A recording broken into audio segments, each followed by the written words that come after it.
Hi guys, welcome to Scandi Plants. So it's me again, Tina here. And today I am going to show you the plant group, which is succulents, that I just can't, I give up. And if you're like me, and you have succulents and you have problems with them, then maybe some of this is for you. I'm going to explain to you a little bit about my succulents and why I'm failing and why I have failed in the past. So yeah, just going to get the coffee out of the way and let's get started. I thought I'd start with the aloe vera. Okay, so I have been told once that actually the way we pronounce it, like we pronounce it very quickly, aloe vera, you are actually supposed to pronounce it aloe vera. So you pronounce the E more distinctly. I feel like Hermione from Harry Potter. It's Leviosa, not Leviosa. If any of you are Harry Potter buffs like me, you'll get the reference. Nonetheless, my aloe vera is my favourite succulent, apart from the two plants you see behind me. The reason why is because it's just so easy to keep. There's no maintenance whatsoever with this plant. This particular one I've had for a month. I've had loads of aloe veras in the past, but I've moved countries and I did lose a lot of my plants. When I did that, I didn't bring them. So the plants that you see in my videos are pretty much all around a year, 2 years old, in my care at least, because well, yeah, that's how long I've been back in Denmark. But back on track. The aloe vera is just, she's so hardy. She's hard to kill. She requires almost no watering whatsoever. I have no problem with this one. I keep forgetting to water it. I only water it, I think, once a month maybe.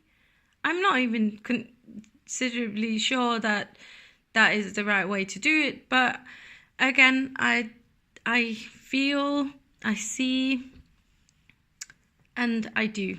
So yeah, I'd strongly recommend this as well. The aloe vera is one of the plants that are recommended if you, like me, meditate, and you like to meditate around your plants, which I do. I meditate in my living room, which is where majority of my plants are, and the aloe vera is supposed to give out a lot of positive energy if it's around you while you meditate. I'm not going to go into a whole meditation thing, but well, mainly because I'm not that experienced in it. I haven't been doing it for that long. I'm only doing it because of health reasons, and I'm very much into it. It's working, guys. Mindfulness is just, oh, brilliant. Anyways, so this is a keeper. I'm going to keep this one. Now, on to the baddies, the succulents of Instagram, I call them. I, like many other people, have an Instagram account, right? And if you follow the plant tags, you know, like Plantstagram and Plants of Instagram, there are abundance of pictures and explanations about succulents, and a lot of them are these kind of type succulents, you know, the colourful ones. You can even get these in like some really beautiful magenta, even like light pink. They're, oh, gorgeous. And you see these pictures and people documenting how they keep them in their beautiful Spanish garden, and it's just like, oh, I want that, so I go out and buy it, and it does this because I forget. I don't live in Spain, do I? No, I don't live in a hot, dry environment. I can't keep these out on my terrace.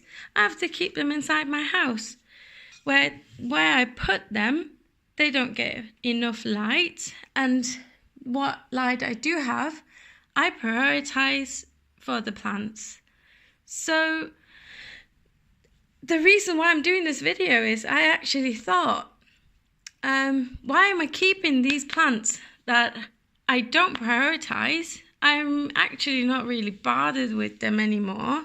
These are the 4, 5, when you count the aloe vera, succulent type plants I've got left. I've killed all the rest of them. They either dried out during the dry period, which is supposedly around October, November, maybe late September, until spring. You're not supposed to water them, and they dried out anyways, and I couldn't help myself. I did water some of them, and then, it was just a mess, and I spent loads of money on these beautiful succulents that died on me anyways.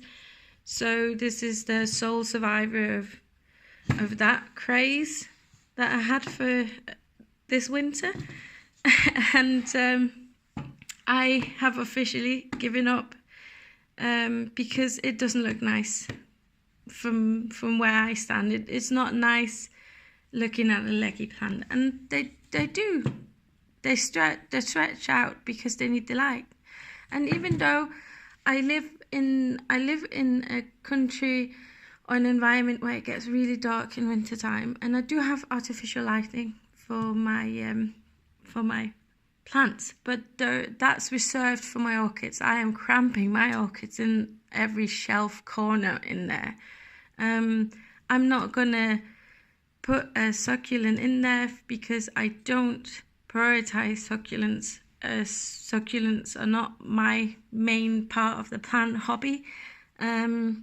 So why do I keep trying to buy these when I don't give them what they actually need? Why do we tend to do that? Why do we buy a plant that we know we can't give what it needs? We buy it, it's pretty, it's gorgeous, we take it home, we get frustrated that it's then reacting to not getting what it needs, whether it be a special type of fertilizer or a special way of watering that you can't provide, or like osmosis water, or and you don't want to buy that thing that you make the osmosis water with, but yet you still keep buying the plants that need osmosis water. Why do we do this? Why torture ourselves? Why not just admit to ourselves, hey, either I'm buying this because it looks pretty and I'm going to treat it like it was a very long-lasting bouquet of flowers, which, for instance, with orchids, a lot of people just buy them, let them bloom out, throw them out afterwards. Or we buy them because we're so super interested in the plant and in giving the care that it needs, and we like to see it thrive. We like to see it, perhaps if it's one of them ones that propagate themselves, we like to see that. We are 100% into this. It's either hobby or it's just a decorative thing in your home. So, and for me, plants are a hobby. So I've given up. Just a quick tip, what you can do if you've got one of these and you want to keep it, you can, when they get leggy. I've read this. I've not done this myself. So please, if you do want to do this, Google it first just to make sure. But I've read this, that you can cut the thin stem down to the last 2 sets of leaves. So that would be around here. Around here. I could cut it here, and then you let the ends on this plant and that plant dry out before you can water this plant again, the mother plant, so to say. And once the cut it, where you cut it has dried, you can then plant this in the appropriate media. But that is up to you. I'm not going to try this. This I am giving to my very loving mom, and she can do whatever she wants with it. I don't want to kill another living thing. So yeah, is it bad? She can have the honour of that now. So yeah, I think she'll take much better care of it than I will. And then I've got this set. This is actually just for fun. These are some that grow outside all year round in my climate, actually. They don't have that thick stem or thick leaf, so they're not that type of succulent. They have thin, they're more like cactusy, but still, you know, like very succulent-ish. But these you plant outside, and they take care of themselves, and they propagate via a root system that elongates, and they pop up these little babies. And they also, though this is not one, they can also flower from the mother plant and make quite nice flowers, actually. I believe they're like a light purple pink colour. Quite cute. Yeah. So this one I'm just going to plant back outside and hope it will make loads of babies, and I'll forget about it, and maybe next year I'll have a little community of these. That could be quite cute. The other thing is, or the last plant, are my string of hearts. These I'm going to keep. This one has been manhandled by my cat. It has endured being moved several times, which it does not like. Most plants don't like to be moved out of place. Once you do find appropriate placing for your plant, it's best to keep them there. They don't like to be moved around. I mean, in nature, they aren't moved around either, are they? They don't just pick up their roots and go for a strut down the lane and then put roots down in the other part of the garden or whatever. So why would they like being moved around all the time? And this one endured that. So she's not so pretty.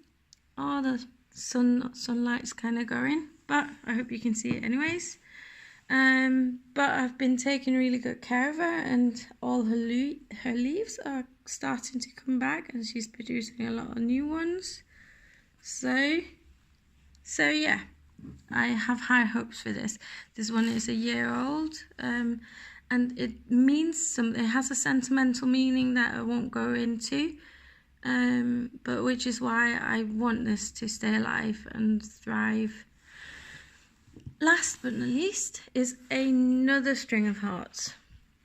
This I have a love-hate relationship with.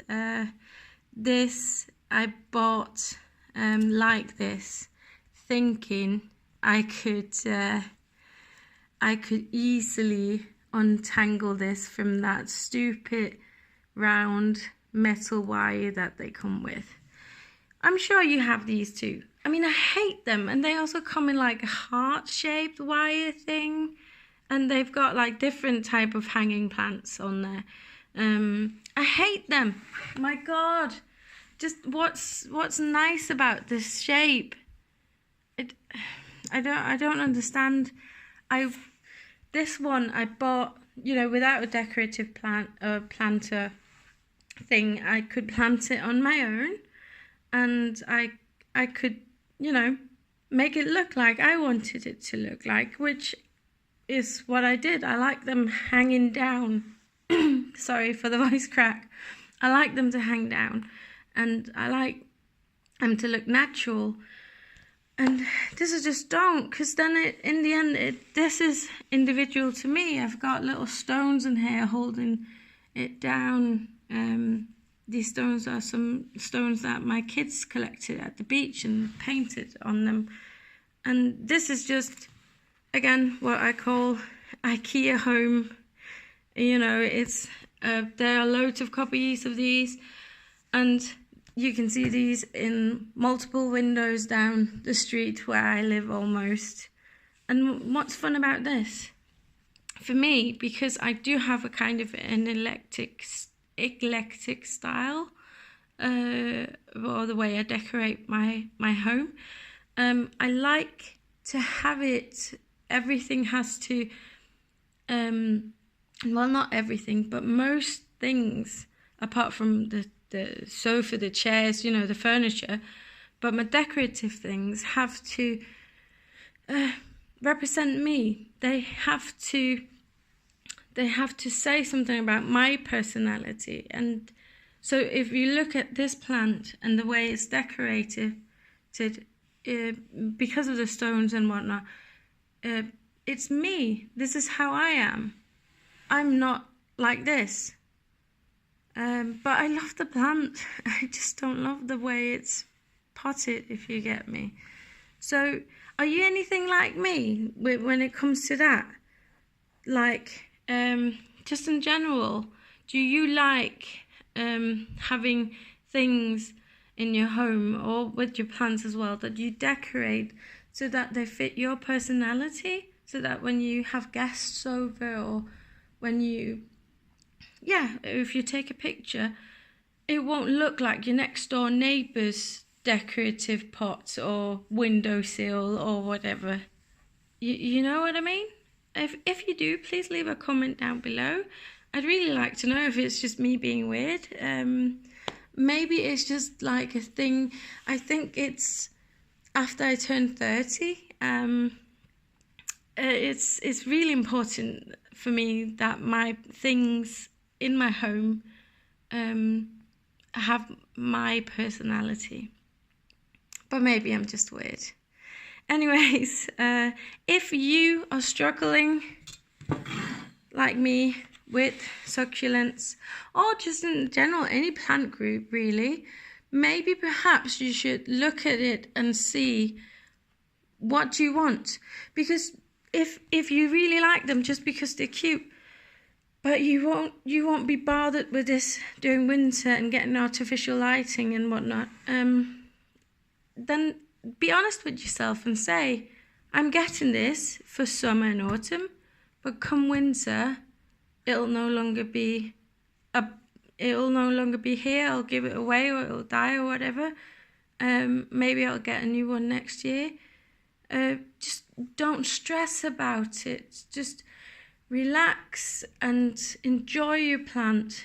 Your plants shouldn't be stressful for you, and for me, succulents are.